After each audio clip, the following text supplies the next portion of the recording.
जय भीम। रयतेचे राजे छत्रपती शिवाजी महाराज, छत्रपती संभाजी महाराज, भगवान बिरसा मुंडा, क्रांतिवीर वीर बाबूराव सडमाके, क्रांतिसूर्य ज्योतिबा फुले, सावित्रीबाई फुले, संविधानचे निर्माते डॉक्टर बाबासाहेब आंबेडकर, या सर्व महापुरुषांना मी वंदन करते। तसेच माझे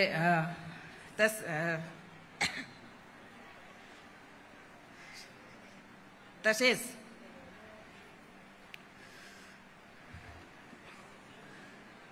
माझी आई स्वर्गीय स्नेहादेवी आत्राम, धर्मराव बाबा आत्राम यांना चरण स्पर्श।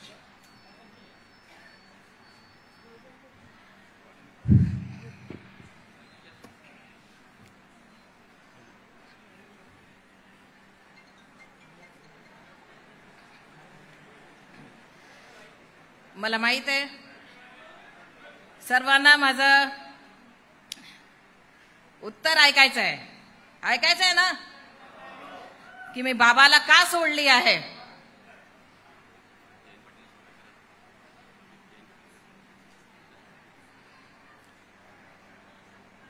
आज व्यासपीठावर उपस्थित आदरणीय जयंत पाटील साहेब, प्रदेश अध्यक्ष शरद पवार गट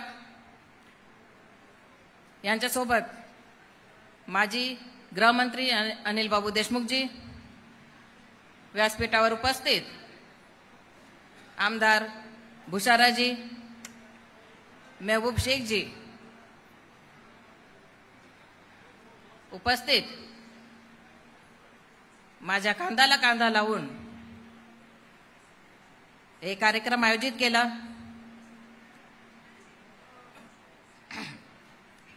मला हौसला दिला शाहीन भाभी हकीम, व्यासपीठावर उपस्थित सर्व मान्यवर, शरद पवार गटचे जिल्हा अध्यक्ष माननीय गणेश पवारजी, सर्वांचं नाव न घेता आदरणीय मंच आणि माझ्या सहकार्यासाठी इथे उपस्थित आलेले सिरोंच्या पासून 5 तालुक्यामधून आलेले आणि गडचिरोली आरमोरी क्षेत्रातून आलेले सर्व माझे कार्यकर्ते, सर्व माझे पदाधिकारी, सर्वांचा मी खूप मनापासून आभार मानते।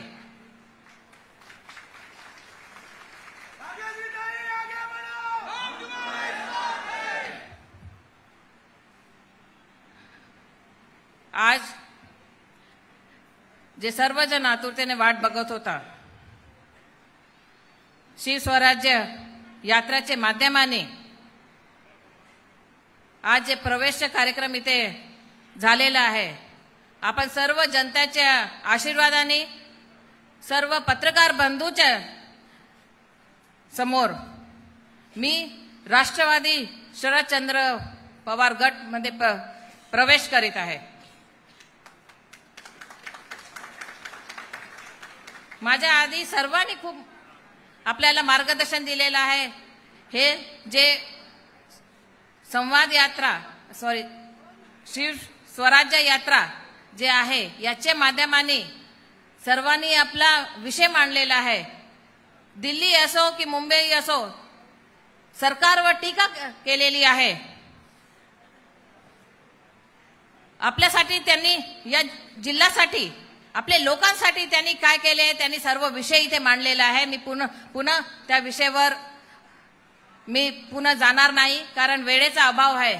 माझा जे मुद्दा होता, शरद पवार साहेबांकडे जायचा, प्रवेश करायचा, त्या मुद्द्याचा मी खुलासा करणार आहे आजच्या या शिवस्वराज्य यात्राच्या दरम्यान। कारण इथे भरपूर जे जनता आलेली आहे, त्यांचे इतके प्रश्न आहे, या क्षेत्राचे प्रश्न आहे।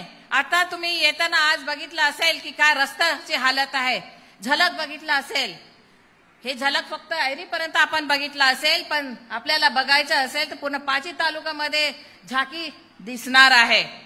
सेम असंच परिस्थिती.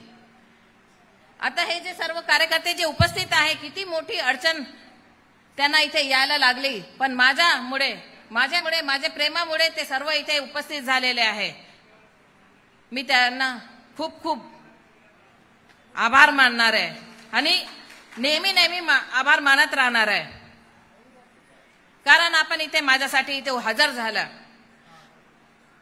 जयंत पाटील साहेब, खरं म्हटलं तर मला खूप मोठा कार्यक्रम घ्यायचा होता, दाखवायचा होता शक्ती प्रदर्शन. पण हे मला प्रकृतीने साथ दिला नाही. पण हे 2 दिवसाच्या याच्यामध्ये हे सर्व जे गर्दी इथे आलेली आहे, याच्या पट्ट दुप्पट चौपट गर्दी मी आणू शकते.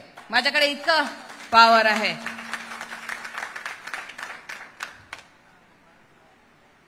इथे भरपूर महिला आणि शेतकरी बांधव आलेले आहे. त्यांची जे समस्या आहे त्याच्या समस्येवर कोण बोलणार आहे? आदिवासीची समस्या आहे त्यांच्यावर कोण विषय काढणार आहे? आमचे मंत्री साहेब काय त्यांना फुरसत नाहीये. फक्त ते येतात आणि निघून जातात. असंच त्यांचा कार्यक्रम आधीपासून पण चालत होता. त्याच्यामुळे त्यांनी मला या विधानसभा क्षेत्रामध्ये घर घर घर घर घर घर घर घर फिरवला आणि त्याच्या मोबदला काय मिळाला? गाजर. जे बीजेपी सरकार गाजर दाखवत आहे तसं गाजर मला पण दाखवता आला. आणि तुम्ही पण लोक आणि युवक मंडळी तुम्हाला पण ते गाजर दाखवत आहे. सुरजागड आणि जे आता झालं ना वडलापेठ मध्ये इस्पात सुरजागडचं जे उद्घाटन झालं, ते तुम्हा सर्व जे युवक मंडळीला एक गाजरच आहे, लालच, जे तुम्ही सर्व त्याच्याकडे दिशाभूल झालेला आहे. मला सांगायचं आहे की काय ते कंपनी, कोणाची कंपनी, कोण आहे त्याचे डायरेक्टर, हे सर्व माहित आहे का? नुसतं बोलवले, उपमुख्यमंत्री साहेबांना बोलवले आणि उद्घाटन करून सांगून दिले की मी इतके लोकांना रोजगार देणार आहे. खरोखरच रोजगार देणार आहात? रोजगार द्यायचे असता तर सुरजागडमध्ये दिला असतं. का दिले नाही? मग आमचे युवक मंडळीला का दिले नाही रोजगार? ठीक आहे, त्यांना काही येत नसेल तर IT तिथे शिक्षण द्यायला पाहिजे होतं. ते शिक्षणाच्या माध्यमाने त्यांना तिथे रोजगार द्यायला पाहिजे होतं.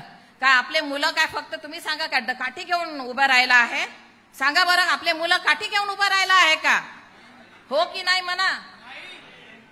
आणि त्याच्यामध्ये पण जे त्यांना हे मिळत होता 15,000, तर 15,000चा आता सरळ सरळ कधी 1 हफ्ता काम करतात तर 4,000 देतात, तर 5,000. हे सर्व काय लागलेलं आहे? 10 लोकांना लावणार, परत काढणार, असे इतके किती समस्या आहेत त्या लोकांचे. तिथे ते फक्त रस्त्याच्या काठी घेऊन उभे राहतात. त्यांच्या आरोग्यावर काय हे होत आहे, काय परिणाम होत आहे, याच्याकडे कोण लक्ष देत आहे? कोणी त्यांना विचारत नाहीये. आपले मुलं याच्यासाठीच आहे का इतकं शिकून पण काठी घेऊन उभा राहिला? आणि आता त्याच्यानंतर इतका मोठा भव्य वडलापेठमध्ये उद्घाटन समारंभ केलं आणि त्याचे डायरेक्टर लोक एक इंदोरचे चोर लोक, जे चिटफंड कंपनीमध्ये चोरी घोटाळा केलेले आहे, त्या लोकांवर आरोप आहे. अशा लोकांना तुम्ही डायरेक्टर करता का? आणि हे सगळं विचारणारा कोण? असं मी विचारली तर आमच्यावर आरोप. आम्ही काही लोकांच्या समस्या विचारायच्याच नाही. आम्ही नाही विचारणार तर कोण विचारणार आहे? सांगा बरं. आपले लोकांचे, आपल्या मुलांची समस्या, आपल्या लोकांची समस्या आम्ही काय चूक केली का हे सर्व विचारून? तुम्ही सांगा बरं, चूक केली? अशी चूक केली असेल तर मी वारंवार अशी तुमच्यासाठी चूक करत राहणार आहे आणि आवाज उठवत राहणार आहे तुमच्यासाठी. आता माझा जात काढत आहे की गैर आदिवासी आहे, हे आहे, ते आहे. जेव्हा जिल्हा परिषद मध्ये बसवलं ST, तर तेव्हा माझा जात होता का? विचारले का काय? तेव्हा का नाही माझ्या जातपात आलं? आता लोकांना ते दिशाभूल करत आहे आमचे एटापेली भामरागडच्या लोकांना। मग जेव्हा तुम्हाला एक आदिवासी पुरस्कार एक सरदार डॉक्टरला देता येते, ते गैर आदिवासीला तुम्ही आदिवासी पुरस्कार देता, तर आमचे ऋषीभाऊ पोटे काय आदिवासी लोकांसाठी काम केले नाही का सांगा बरं?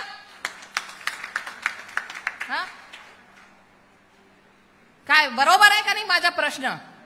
काय केलं ते? त्याला आदिवासी पुरस्कार सन्मान केलं, कोण दिलं? हे हिम्मत असेल तर ते पुरस्कार इथे वापस आणून दे। ते पुरस्कार आमच्या आदिवासी बांधवाचा आहे, नावाचा आहे। तुम्हाला काही अधिकार नाही त्या पुरस्कार घेण्याचा। तिथे डॉक्टर कन्ना मडावी साहेब आहे, असे लोक जे काम करत आहे, ऋषीभाऊ पोटे जे विद्यार्थी आपल्या आदिवासी विद्यार्थी मुलांसाठी जे तेव्हापासून काम करत आहे, तर आता जिल्हा परिषद ग्रामपंचायत मध्ये असे लोकांची सेवा करून राहिले, असे लोकांना तुम्ही द्या ना पुरस्कार। आणि तुम्हा लोकांना काही अधिकार नाही माझा जात काढायचा, बरोबर की नाही? हे सर्व जे तुमची जे मागणी आम्ही त्यांच्या समोर मांडलं, तर त्या लोकांना चुकीचं वाटलं की भाग्यश्री ताई बोलते। आणि हे जे सुरजागडवाले जे बसलेले आहे ना इथे, त्या सुरजागडवाले लोकांना माझा चॅलेंज आहे, गाठ माझ्याशी आहे। माझे मुलांना माझे महिलांना तकलीफ दिला तर गाठ माझ्याशी आहे, हे लक्षात ठेवा तुम्ही। तुमच्याकडे दम असेल तर आमच्या मुलांना 30-30 हजार पगार द्या, आहे ना भरपूर पैसा। ते पैसा इकडे तिकडे जे अफाट पैसा आहे ते आमचे जनतामध्ये ते जनताचे लोकांना मुलांना खर्च करून दाखवा। नाही होत असेल, हे सगळं नाही होत असेल तर आम्हाला सांगा, मग आम्ही तिथे येऊ, तुम्हाला सांगू काय असते पॉवर। हे सगळं भीती आहे। मला सांगायचं भरपूर आहे, आपल्या जिल्ह्याची समस्या आपल्या मांडायला भरपूर आहे। आपलं काय समस्या आहे इथे? आपल्या आदिवासी लोकांना जे पट्टे मिळत आहे, तर गैर आदिवासी लोकांना काम मिळू नये, गैर आदिवासी लोकांना।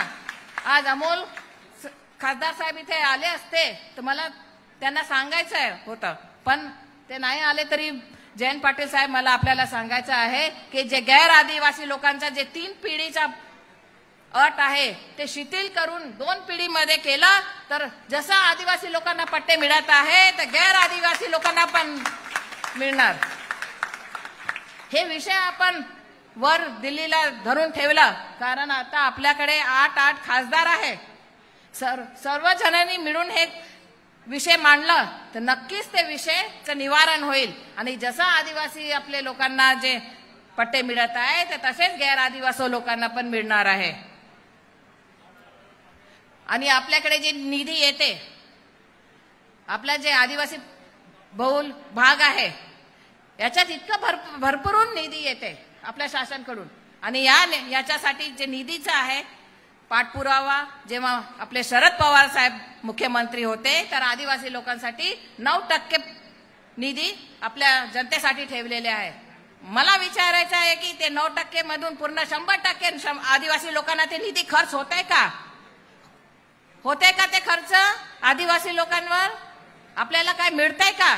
समजा हे खर्च होत असेल तर प्रोजेक्ट ऑफिस मध्ये जसं लाडकी योजनेसाठी गर्दी झाली होती तसंच प्रोजेक्ट ऑफिस मध्ये गर्दी झाली असती। पण हे सर्व प्रश्न कोण विचारणार आहे? जे बोलतो प्रश्न विचारतो त्याच्यावरच टीका टिप्पणी होते। इतके ज्वलन समस्या आहे लोकांची। आता कसा हाल होत आहे, रस्ते बघा, सरकारने इथे बस ची मंजुरी केली होती, आतापर्यंत ते बस पण आली नाहीये। आली का ते बस? कुठे आहे ते बसचा आता पता नाहीये। सिरोंचा वाले लोकांना इतकं एरीला यायला इतका त्रास होते। आता भामरागडचे लोक पुरामुळे रस्ता त्यांचा बंद झालेला आहे, ते येऊ शकले नाही।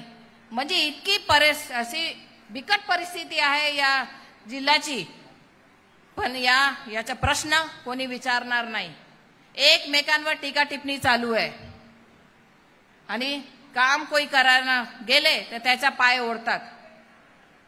मला हे तुमच्यासाठी मी हे पाऊल उचललं की आपल्याला जनतेसाठी, जनतेच्या सेवासाठी आपल्याला माननीय शरद पवार साहेब गटकडे जायला पाहिजे, महाविकास आघाडी सरकारकडे जायला पाहिजे, जेणेकरून आपण जनताची विषय मांडू शकतो.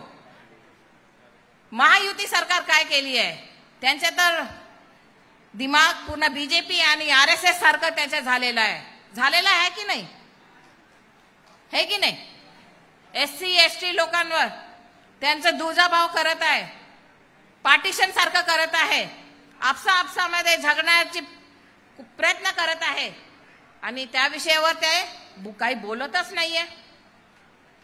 कोण बोलणार आहे या विषयावर? सरकार का चूप आहे? म्हणून आपल्याला सरकार बदलायचं आहे की नाही सरकार? यासाठी आपण सर्वांचा आशीर्वाद लागेल, आपण सर्वांचा सहकार्य लागेल. बाबा किती पण टीका टिप्पणी केले, किती पण काय बोलले, पण माझे वडील आहे, आशीर्वाद समजून मी घेऊन घेणार. मी असा समजणार आहे. पण मागच्या कार्यक्रमामध्ये ज्या व्यासपीठावर महिला आयोग अध्यक्ष बसलेले त्यांच्या समोर जे शब्द वापरले ते चुकीचं होता की नाही? तुम्ही कबूल करा बरं, चुकीचं होता की नाही?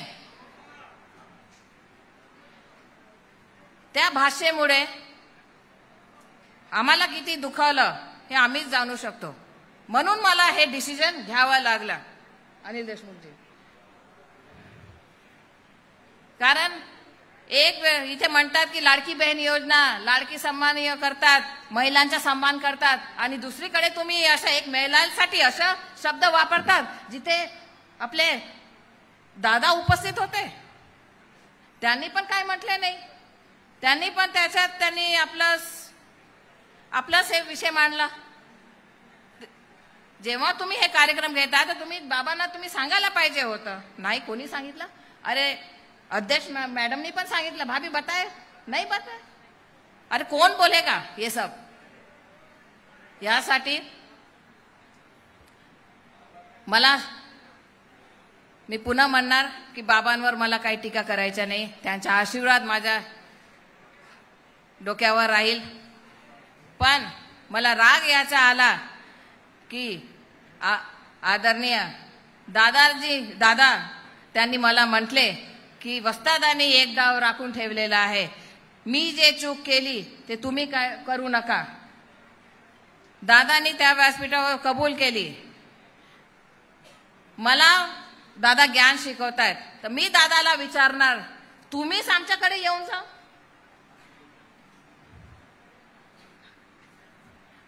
का वाईट आहे? तुम्ही इतके वयस्कर शरद पवार साहेबांना तुम्ही सोडून गेला. तुम्ही तेव्हा नाही वाटला की पवार साहेबांना सोडताना की आमचं घर फुटत आहे आणि तुम्ही मला टीका करता की तुम्ही असं काही करू नका. हे कोणतं आहे?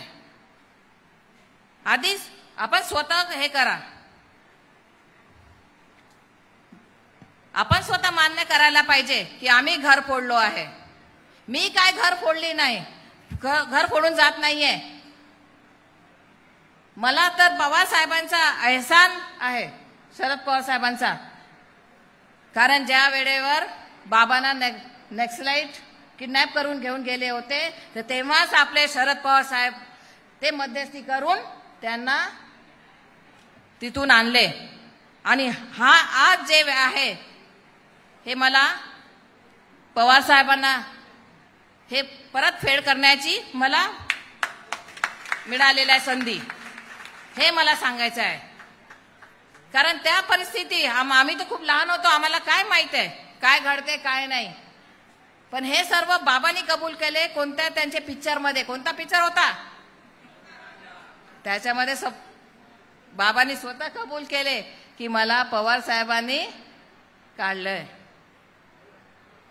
बाबा स्वतःच त्यांना पिक्चरमध्ये त्यांचं नाव घोषित केले, तर इतकं मोठा एहसान मी त्यांची मोठी मुलगी म्हणून मला हे फेड करण्याची संधी जयंत पाटील साहेब आपण दिली, ह्याच्यासाठी मी खूप खूप आपले आभार मानणार आहे.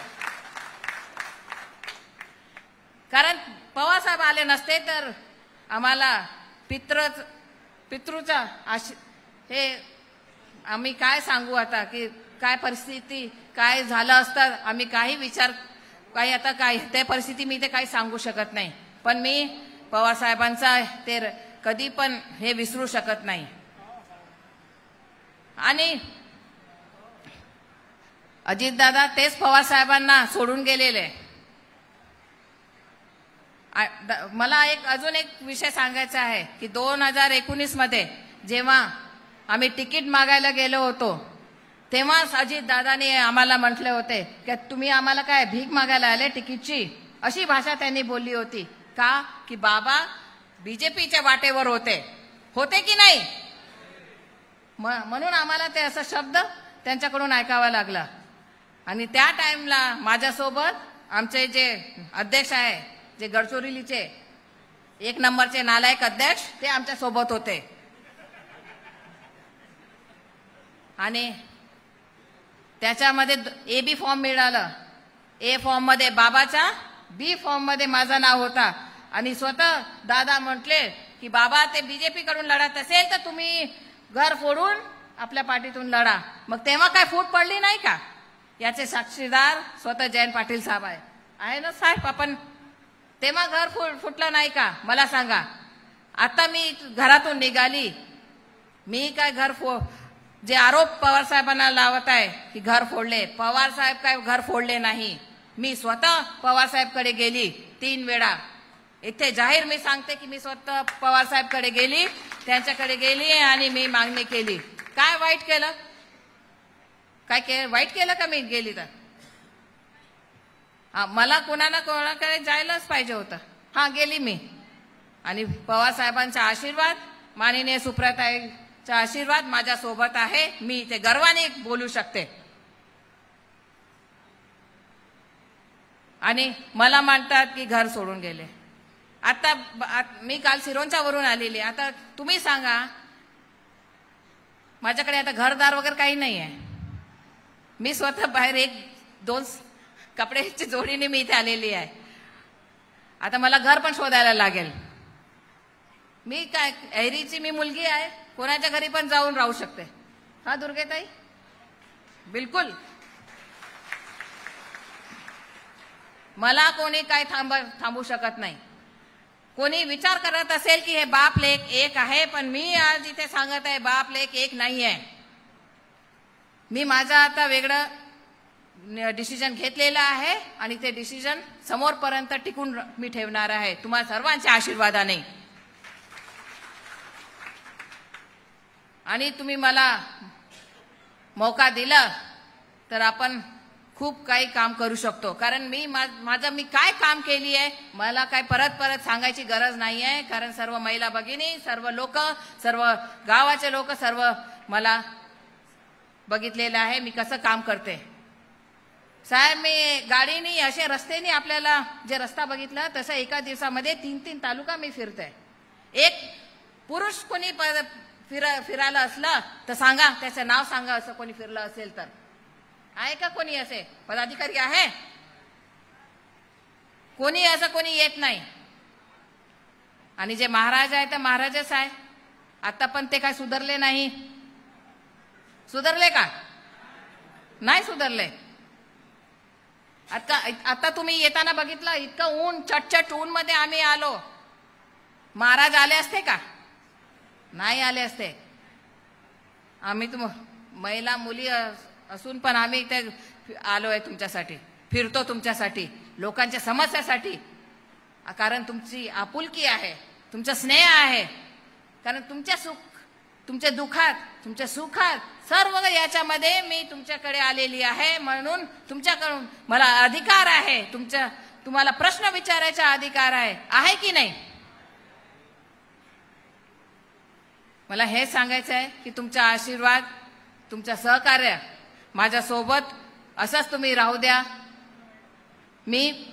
आपण सर्वांचे जे आहे प्रश्न ते आपण जसं मी जिल्हा परिषदमध्ये काम केलं आणि इतकं वर्ष काम केलं, पुढं पण तुमच्यासाठी मी राबणार आणि काम करत राहणार. मी परत कारण मला सांगायची गरज नाही आहे मी कसं काम करते.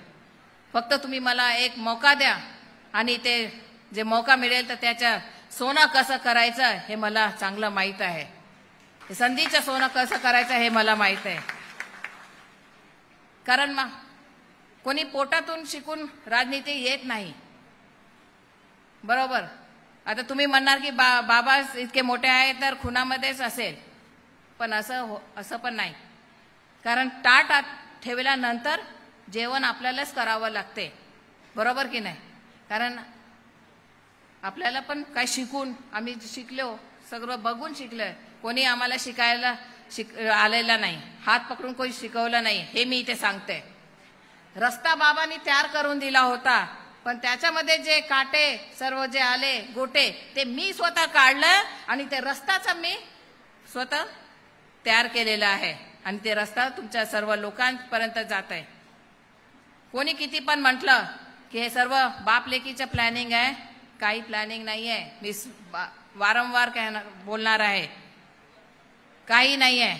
कारण जनता माझ्या सोबत आहे आणि जनता सोबत असले तर कोणाची भीती आपली. भरपूर फोन येणार आपल्याला, भरपूर धमकी येणार, येते की नाही. कधी फोन करत नव्हते साहेब. असे लोकांना 10 15 वेळा फोन येत आहे. फोन येत आहे ना. हे काय सर्व चाललेलं आहे. तुम्हाला का धमकी देण्याची हे आलेली आहे. का तुम्ही कार्यकर्ता तुम्ही जोडून ठेवलाच नाही. लोकांना तुम्ही जोडून ठेवलेला नाही, लोकांना आम्ही जोडून ठेवलेलं आहे. हे सर्व जे जनता दिसत आहे हे माझ्यामुळे आलेली आहे. आणि मी सांगते, जे बाबांनी म्हटलं दुधारी तलवारचा जे वापर केला, मला सांगायचं आहे दुधारी तलवार त्यांच्याकडे असेल तर माझ्याकडे 10 हात आहे. आता नवरात्री पण येत आहे आणि ते 10 हातचा वापर सर्व माझ्याकडे हत्यार राहणार आहे. दुर्गा आणि चंडिका रूप धारण करण्याची संधी मला देऊ नका, वाट बघू नका माझी. मी जितकी शांत आहे मला शांतच राहू द्या. शांत असलं तर बरं असते. धर्मराव बाबा शेर आहे तर त्यांची मुलगी शेरनी, हा, आणि शेरनी जास्त घातक असते हे लक्षात ठेवायचं, बरोबर. घातक असते की नाही शेरने, म्हणून त्याला काही छेडखानी करायची नाही. माझ्या कार्यकर्त्यांना कोणी बोललं, माझ्या कार्यकर्त्यांना काय हात लावला तर ते हात कट केल्याशिवाय मी राहणार नाही, हे इथे मी सांगू इच्छिते. आणि माझे 4 शब्द समाप्त करते. जास्त आणि जे बोलायचं आहे त्या टाइमला मी बोलणार, टीका टिप्पणी करणार, त्या ग्राउंडमध्ये बोलणार आणि तेव्हा आपलं मैदान पण आपलं असेल आणि चौका पण मीच मारणार, छक्का पण मीच मारणार. तेव्हा मी माझा सांगणार माझा रुद्ररूप. फक्त आपण सर्व इथे आलेला जनताना मला 10 बोटाची विनंती राहील की आपलं सर्वांचा प्रेम आशीर्वाद असंच माझ्यासोबत आपण राहू द्या, हेच विनंती करते आणि इथेच थांबते. धन्यवाद. जय हिंद, जय सेवा, जय भीम.